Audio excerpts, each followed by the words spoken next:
Laynie and welcome to my channel.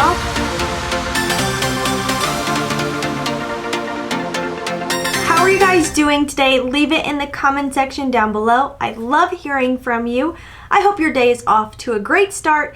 It is quite gloomy here today, I can't lie. It is very overcast. We've had a week full of rain, but the temperature is not bad. So for the end of October, I will take it. If it is not super cold and snowy, I am a happy girl. With that said, I truly can't believe it's already the end of October. Like, oh my goodness, where did this month go? Truly, this might have been the fastest month yet. Has it felt extra fast for you? I don't know. I feel like I've blinked and the year is just over. And once Halloween hits, it's like the rest of the year is done because you've got just back-to-back holidays. Because it is already the end of October, which again, I cannot believe. That means it's time to do a perfume tray update / perfume tray of November. So if you enjoy fragrance content, beauty content, and a little bit of lifestyle content sprinkled on top, then make sure you click that subscribe button, join the fam. You won't regret it. Now let's just get going. All right. I have a very full October tray here, very full, and I feel like I did add a few things because I have to bring up one of my lovely subscribers. They gave me a recommendation as I just clatter bunches of bottles together over here. My apologies. I'm sure that's annoying. I was saying that I just haven't been loving the Idole Nectar. There's just something in here that makes it not quite feel like me. It is a lovely fragrance. She said to pair it with the Ariana Grande Cloud Pink. I honestly did really enjoy that. I do think that makes this a little bit more my style, mixing the two together. That was a very good recommendation. If you have these in your collection, definitely give it a try. I had to mention that because it really was a very nice combo. So I did end up adding my clouds in the last week because I wanted to try that. And I was like, well, while I'm grabbing Cloud Pink, why not white and the OG as well? So I know those got added. So I know I added those, but honestly, I think everything else has been on here since the start of the month, but I'm not 100% sure. I like to give little updates on what I enjoyed reaching for, what I wasn't reaching for, and honestly, I was able to get through everything this month, which was very impressive. One that I found myself truly enjoying a lot is this Two's Love Me, I think it's called Love Me Onyx. I'll link all these down below. I'm sure I'll get some names wrong. This is a very, very, very vanilla heavy, but it's got some chestnut in there. It's got like this deep vibe, how the color of the bottle is quite deep. It's very syrupy vanilla, but there is definitely citrus in the opening, and the citrus carries through for basically the life of the fragrance, and this lasts pretty well, honestly. It stays on. It does remind me of two things, and I feel like I need to mention it because one is all talked about right now. I get a similar vibe to Devotion by Dolce & Gabbana, the new one. They're not exactly the same. They're not dupes or anything like that. But if you're looking for something that's cheaper than Devotion, I believe this is about $40 some when you look at the discount sites. It's a similar style. It's that citrusy, rich vanilla, so it reminds me of that. Also kind of reminds me of Lyra, which is supposed to smell like a lemon cheesecake, a lot of people say, but it's very expensive. I got to smell it when I was in Florida. I don't own it, but I would say this has a very similar vibe to those. I really enjoy this. I realized that these two are quite redundant in my collection. They smell too similar. Juliet Has a Gun is like Hypnotic Poison, but a less spicy version. Like there is some spice in here still, but I think Hypnotic Poison is a little more like zesty, a little more root beery. These do remind me of root beer or soda or something like that. And then this is Babe Power by Missguided. And this one I am going to get rid of because honestly, these two smell so similar. And if I'm gonna keep just one, I'd rather keep the Juliet Has a Gun. The longevity is better. It's a better brand, like, you know, a niche brand versus this, which I think they might do clothes and other things.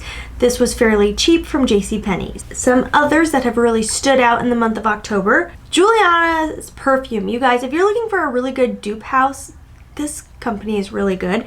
They're not the cheapest, but I feel like the ones I've tried are really good. The only one that's kind of on the fence for me is their version of Absolute Aphrodisiac, because the animalic tone in there is quite strong. It's lovely in the dry down, but it is very animalic in the opening. Their Lower Manhattan smells so darn close to the actual Bond No. 9 Tribeca, which is like a dream perfume that I would just love to have, but it's like $500 a bottle. There's no way I could justify that. This honestly does the dang thing. When I'm wearing it, I feel like I'm wearing Bond No. 9 Tribeca, and their version of MFK's Gentle Fluidity Gold is absolutely spectacular. I have smelled the real thing. This is so close. Honestly, it's because that fragrance is absolutely spectacularly beautiful. If you haven't got a chance to get your nose on it, try to hit up like a Saks and Fifth Avenue shop or buy a cheap little sample because it is lovely, like so good. Honestly, I think I might like it better than Baccarat Rouge, which is hard to believe because that's the one everybody raves about, and I love it too, don't get me wrong. Gentle Fluidity Gold, if you like aromatic vanillas that smell like luxury, that's it. And this smells exactly like it. It smells so good. When I am just so happy whenever I wear it. Like, I'm like, oh my gosh, I smell so good right now. So they really did a good job with this. Girl of Now by Elie Saab. Enjoyed it. Really enjoyed Rebecca Minkoff. I picked this up at like Ross or Marshall's. This, I believe, has a leather note in there, but it's not too much.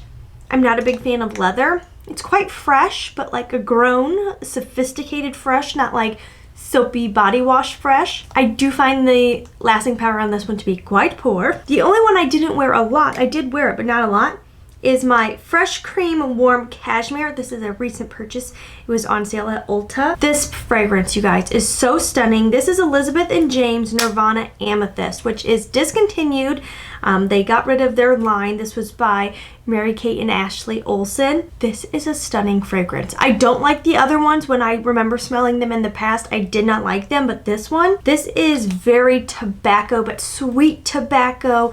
This is stunning, and on the skin, it just does something. When I get whiffs of it, I'm like, wow, I smell fantastic. This is lovely. It honestly reminded me enough of, it reminds me enough of the Banana Republic Tobacco and Tonka, or Tonka and Tobacco, I think it's called, in the purple bottle, that I'm going to gift that one to my dad and keep this one for myself. I love her. Valentino Voce Viva. I can't say I love it enough that I would repurchase.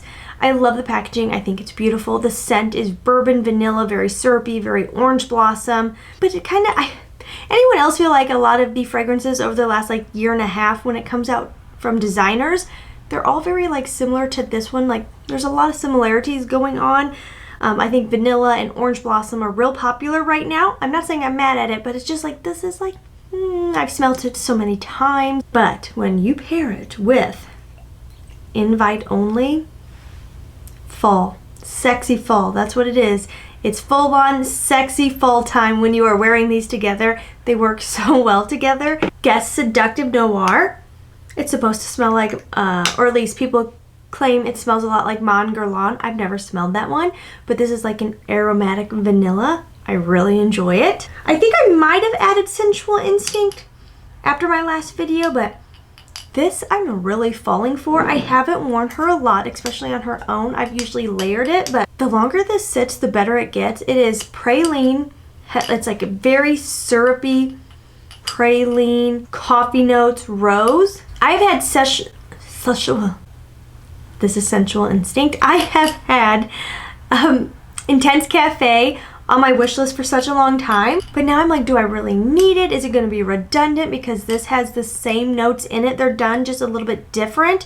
This to me is a little more gourmand, a little more praline, a little more caramel with the coffee and the rose, where Intense Cafe is very coffee and rose forward. It's making me wonder if I need both. This is really lovely, very sexy, honestly. And I really do feel like the longer this is sat, the better it has gotten. Donna Born in Roma Intense. Far prefer this over the OG. And then lastly, Yara White. I have kind of fallen in love with Yara White using it this month. I think it's the shift in the weather, because when I wore this before, this one didn't last very well on me. It didn't really wow me. Yara Pink has wowed me from the get-go. If you like tropical, fruity, soft, feminine, powdery fragrances, lovely. This one, to me, it was very much just like creamy lotion scent. Not really perfumey, but I think it's the weather. We have some moisture in the air. The temperature has cooled down. It's also sat in my collection longer. It's still very creamy, like there's still a lotion vibe in there, very much. But then there's almost like this burnt caramel smokiness in the background. There is something in here that makes it quite sexy this time of year. And I'm like, is my nose changing? Has this sat? It kind of macerated, and has it changed? I'm not sure, but every time I've worn this month, I have really enjoyed it. Honestly, no major misses this month. Enjoyed the month. Here's where I need to talk to you guys about next month, November. I've been doing this tray now, I think since about the start of the year. Don't quote me on that. I truly can't keep time straight anymore. The weeks are flying by, but it's been a while. And I really have loved using my fragrance tray as a way to learn my fragrances because I have a big collection. No doubt about it. Big collection. Addiction. I have no problem calling it that. I want to smell every fragrance that was ever made. I know it's impossible, but it definitely is like, I just want to smell them all. I'm serious, I know. It's a sickness, I know. But I have a lot of fragrances, okay? And it is easy to push things to the back, forget about them, grab the new launch or the new hyped fragrance online, and forget about all the others. This has truly helped me learn my fragrances much more thoroughly, really know like what works on me, what doesn't work on me, you know, season changes, longevity of fragrances, all the things about them, far more than months and years past. I've really been itching to just like grab what feels right because I really try to stick with my tray. I do sometimes throw extra things in or sneak down here and grab something else, but I really have been trying to stick to my tray each month. I think for the month of November, I'm going no tray. No tray! Because I really want to play around. Honestly, I've been wanting to do more layering, and I feel like I'm not layering that much because oftentimes when I'm picking in my tray aren't quite things I would layer together, and I'm just feeling kind of stuck to my tray. Now, I'm not giving up trays in the future. Like, I will still do trays, but I just want like a month to just let loose, have at it, grab what feels right, and play around. And I want to take you guys along on the ride with me. I want to every day do just a little snippet on my phone of what I'm grabbing for. I think it'll be fun to see what I grab for, what I think of it. What do you guys think? Does it sound like fun? I think it'll be so fun to play around for the month of November and just see what I reach for. Deal? Sound like fun? I hope it sounds like fun to you. I hope you will join me on the ride. I want to like post some stuff on Instagram and do like little shorts and then sit down at the end of November and talk it out with you guys. So I hope you like that idea. I'm really excited about it, honestly. There's just so many beauties over there. And I know I get so many messages about doing a fragrance collection video, and it's coming, I promise. I just know that right now is the deals for all the fragrances. Like right now is the next like month and a half is like the shopping time, and all the deals are getting launched. So I know some things are going to be changing. So I'm thinking first of next year. I know that's a ways away. Please stick around. Please come back. But I want to get through the holidays and show you what is all in there, because I know she's going to change around the holidays, because that's about the only thing I ask for at Christmas time. So anyways, yes, that video is coming. I hope you guys are excited to see what I reach for in the month of November. And if you have any other video recommendations or things you would like to see, please leave it down below. I want to film things you guys want to see as well. I really need to do some beauty content, but if you can't tell from my makeup today, I'm just in kind of like a blah spot with my makeup. I don't know what's going on with that. And my hair, I don't know. I'm just feeling a little blah with my beauty side of the channel lately. Fragrance is still inspiring me and where my brain is at right now, and I hope that's cool with you guys. Alright, that is all for today's video. Thank you for hanging out with me. I hope you guys have a fantastic weekend, and I will see you very soon. As always, please try to stay positive, because at the end of the day, that is truly all we can try to do. Take care. Bye-bye.